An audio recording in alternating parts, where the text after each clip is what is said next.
everyone, what is going on? Raven here. Welcome back. Today we're going to be talking about a what if. What if Harry Potter had been sorted into Slytherin instead of Gryffindor? Now, I know that Super Carlin Brothers on YouTube has been doing their own little series about what would happen in each of the books. I'm not going to be talking about that video, though some of the things I do think would be a great way to have that go. But there's some things about that video, about that little mini-series that they were doing for just over a month that I don't 100% agree with. But it's just minor details. But we're not talking about their videos today. I'm just telling you that they are doing their own little series about it on their channel. So if you do want to take a listen, they are utilizing for each of the books, and they're showing clips for some of the movies as well. Go ahead and check them out. I'm going to link their channel at the end of the video. But today we're going to be talking about... So Screen Rant's website has a what would have happened if Harry Potter had been sorted into Slytherin. So... since he was a famous Gryffindor, what would happen if he were green instead of red? So, we all know that Gryffindors are all about courage and talent and things like that. Harry was told by the Sorting Hat, the very beginning of Sorcerer's Stone or Philosopher's Stone, depending where you're from, that he would do well in Slytherin. So he asked to be not put in Slytherin. Well, what would happen if he didn't ask? Right? He would have been in Slytherin with Draco, Crabbe, and Goyle in Slytherin house. Well, first of all, he was still had to fight Lord Voldemort. Because he murdered his parents and... it wouldn't matter that they shared a house. None of that would have mattered. Which, I like the fact that that would not have changed. He would have been proven to be a very good, talented Slytherin. Now, the Slytherin students were removed from the Battle of Hogwarts because they weren't, even though they weren't inherently bad, but that's also because most of them didn't want to fight against evil. So, the only Slytherins who seemed to fight were Professor Snape in his own way and Professor Slughorn. And obviously Professor Snape's fight was secret. No one knew. Everyone thought he was a bad guy this whole time. McGonagall's rule of all the Slytherins leaving is a fallacy, or those students over the age of 16 who are willing to fight were welcome to.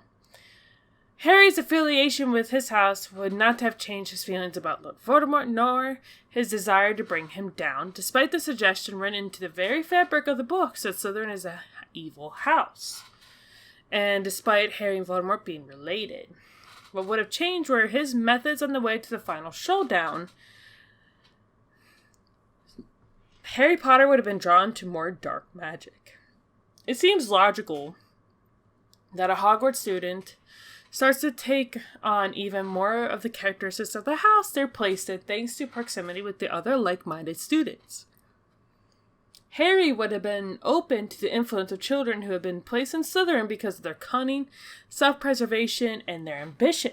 Those characteristics combined to make Slytherins most likely to look after their own necks and to do whatever it takes to survive and succeed, which we see in Lucius Malfoy do towards the end when he kind of ran off. They could also have drawn Harry to using more dark magic in his long battle with Voldemort and his forces.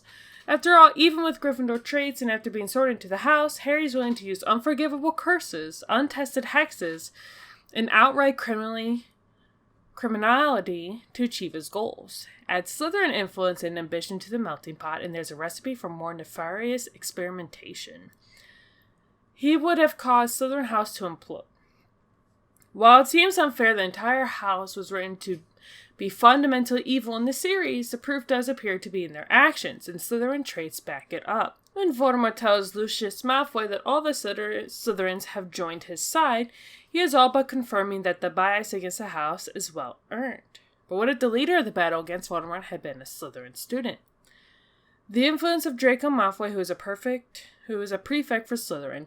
The perception that Severus Snape was aligned with Lord Voldemort seemingly warped the students into believing they were part of the Death Eaters.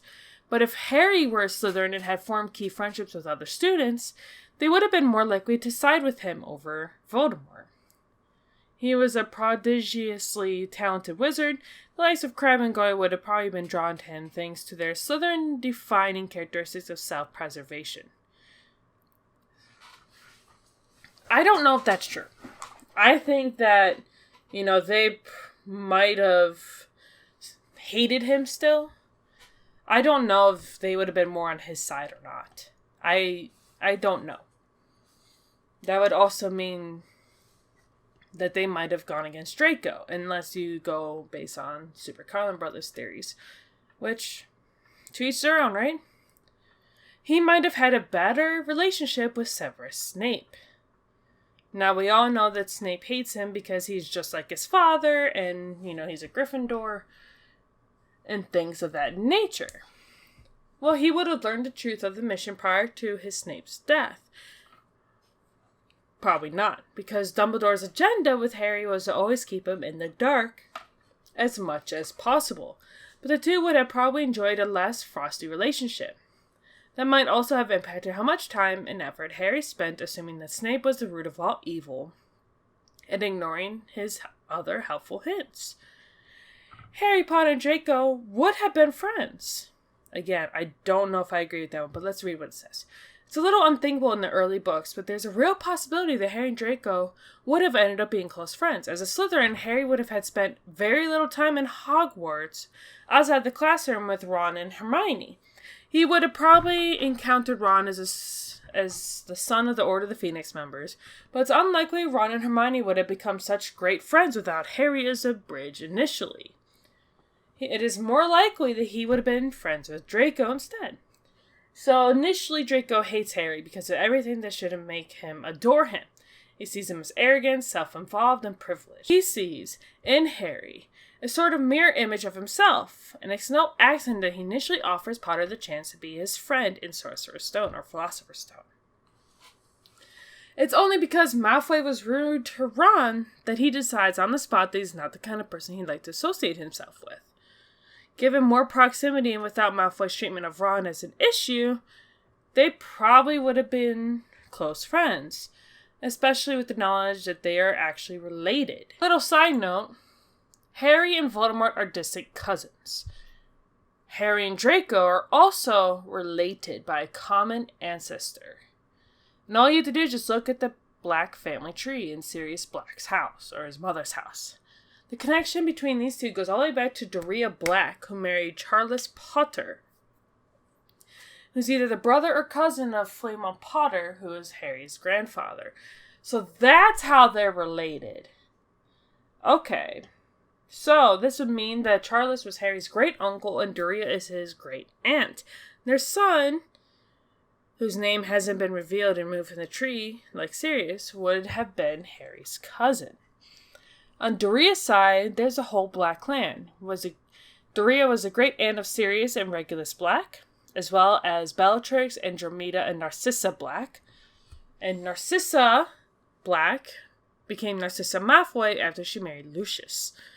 So Doria would then be Draco's great-great-aunt, being the connecting link between Harry and Draco. So that's how they are related. That's good to know. So what sort of impact would that have had on Draco? Well, in the end, as well as conflict within Slytherin, the great house of Malfoy would have also been torn apart, as Draco would most likely be drawn into Harry's adventures and misadventures, and would be torn away from his parents' intentions for him. He would become a quote-unquote blood traitor, in the words of his elitist father, who may have ended up disowning him entirely, though his mother Narcissa would be more likely to take Draco's side.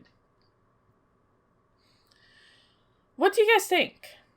Now, again, if you do want to watch the videos that Super Carlin Brothers made, I will link their channel in the description. You can easily find it. Now, what they said is because he's in Slytherin, he would have, had been able to control the basilisk, which I think that's a really cool factor. sure not everyone agrees with that, but I think that'd be a cool thing. I wish Screen Rant would have mentioned that he would have been able to talk to the basilisk and things of that nature. But overall, I can't really disagree too much with any of their sides. Let me know what you guys think of this in the comment section down below. Before I leave today's video, I do want to kind of talk about how Voldemort and Harry are related.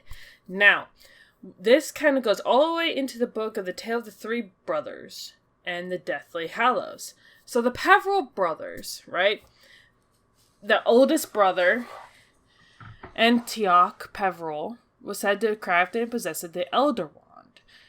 Cadmus Peverell, the second brother, was in possession of the Resurrection Stone,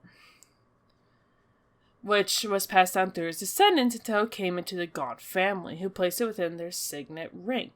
Ignotus Peverell was the youngest and the one who had the invisibility cloak.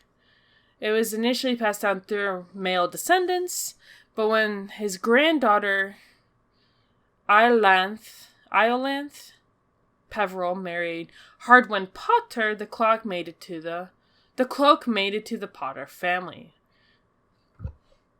Now, this links Harry with the Peverells and kind of the Gaunts. But how exactly does Voldemort connect to that? Well, the House of Gaunt are descendants of both Peverell and Slytherin family. Specifically, Cadmus Peverell and Salazar Slytherin. Marvolo Gaunt was the father of Merope Gaunt and Tom Riddle / Voldemort's grandfather, which is why Voldemort acquired the ring and the Resurrection Stone and turned it into a Horcrux. This means that Harry Potter and Voldemort are very distant cousins due to their links to the Peverell brothers. What do you guys think of this? And I find it interesting that the Dark Lord, Lord Voldemort, wanted to get rid of mudbloods when he himself was a mudblood. His father was human, was a pure mortal, okay?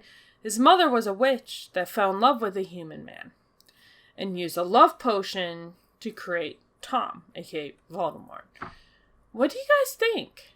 I think this is a very interesting, and these, how they're all related could become their own video in the future. I just wanted to talk a little bit about it.